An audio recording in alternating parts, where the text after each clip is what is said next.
വെളുപ്പിനെ 4 മണിക്ക് ഞണ്ട് വാങ്ങാനായിട്ട് പോവാണ്. ചേച്ചിയും മോളും ഇന്ന് വീട്ടിലോട്ട് വരുന്നുണ്ട്. ഞണ്ട് വാങ്ങാൻ ഞങ്ങൾ വന്നത് ചേരിക്കടവിലാണ്. ഞങ്ങൾ ചെന്നപ്പോഴേ ലേലമൊക്കെ ഏകദേശം കഴിഞ്ഞിട്ടുണ്ടായിരുന്നു. ഇത് ലാസ്റ്റ് വെള്ളത്തിൽ വന്ന കുറച്ച് കായൽമീനാണ്. ചേച്ചിയും മോളും കൂട്ടി കുടുംബക്ഷേത്രത്തിലും അതുപോലെ ഓച്ചിറ അമ്പലത്തിലൊക്കെ ഒന്ന് പോകാമെന്ന് വിചാരിച്ചു. ഇതാണ് അമ്മയുടെ കുടുംബക്ഷേത്രം. അവിടെ തൊഴുതിറങ്ങിയിട്ട് നേരെ നമ്മൾ ഓച്ചിറയിലോട്ടാണ് പോയത്. എത്തിയപ്പോൾ തന്നെ നല്ല മഴയുണ്ടായിരുന്നു. അതുകൊണ്ട് കുറച്ച് സമയം അങ്ങനെ അങ്ങ് പോയി.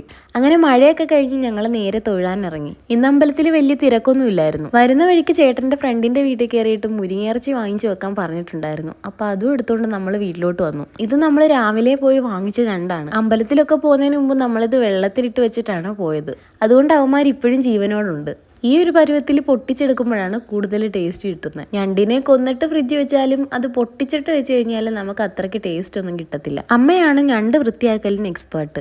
ഞാനിതൊന്ന് ട്രൈ ചെയ്തു പോലും നോക്കിയിട്ടില്ല, കാരണം എനിക്ക് നല്ല പേടിയുണ്ട്. മുരിങ്ങയിറച്ചി ആദ്യം തന്നെ വേവിച്ച് വെള്ളം വറ്റിച്ചിട്ടാണ് നമ്മൾ എടുക്കുന്നത്. മുരിങ്ങയിറച്ചി ഞാൻ തന്നെയാണ് വെച്ചത്. സ്പെഷ്യലായിട്ട് കുറച്ച് കാന്താരി കൂടുതൽ ഇട്ടിട്ടുണ്ടായിരുന്നു. അമ്മയുടെ സ്പെഷ്യൽ ഞണ്ട് കറി റെഡി ആയിട്ടുണ്ട്. പിന്നെ കപ്പയും കൂടെ ഉണ്ടെങ്കിൽ സെറ്റ് അല്ലേ. കറികളെല്ലാം അവർക്ക് നന്നായിട്ട് ഇഷ്ടപ്പെട്ടു.